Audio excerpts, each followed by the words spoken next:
This is Ben Gerber. I'm here with Tom Holder. We are the partners here at Gerber Holder, and we're here to talk to you about back injuries on the job. And a question that gets asked of us very often is, can I be fired if I hurt my back at work? And Tom, how do you respond to that?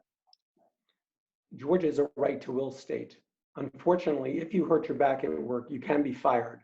You can be fired virtually for any reason in Georgia, unless you can prove that you're discriminated against, which is a very high bar. If you are hurt on the job in Georgia, we would encourage you to contact an attorney to find out what your rights are and what the responsibilities are of your employer. And I will say that a lot of times when someone is hurt on the job, they're very fearful that they are going to be terminated. I would like to say to them this: if you can't do the job because your back hurts, they're probably going to fire you anyway. So it is very important to contact an attorney soon after you're hurt on the job so we can tell you about your rights and your protections. It does not cost you anything to hire an attorney. We offer free consultations and we can walk you through the process. The next question we get, Tom, is if I do hurt my back on the job and I'm in pain, should I return to work and attempt to do my job? Well, if you're in pain and you've really hurt yourself on the job, you should report that to your employer so that you can come within workers' compensation system if appropriate. If you've gone to a doctor, the doctor will provide you with the medical limitations on your job.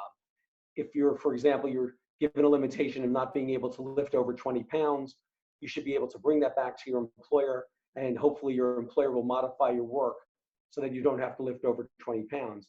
Because of course, if all of a sudden you have to still keep lifting 50 or 75 pounds, you'll be in great jeopardy of injuring yourself even worse.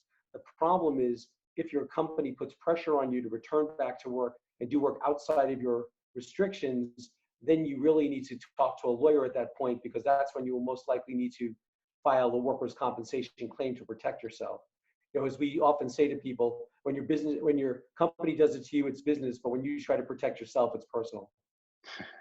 And remember that the insurance company and your employer has an army of attorneys working for them at all times, even when you're working full duty. So you should contact an attorney when you're hurt so they can inform you and help you protect your rights.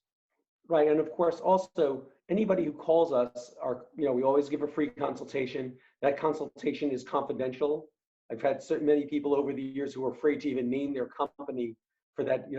Somehow their company's going to find out they're even calling an attorney, but nobody will know if they call us. And of course, calling an attorney to find out what steps should be taken is definitely a different step than hiring an attorney.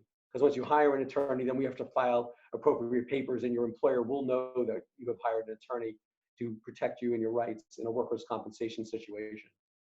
Well, if you have any questions about your back injury or about back injuries on the job in general, please don't hesitate to contact us at 678-802-8650. Thanks, Tom. All right, thank you.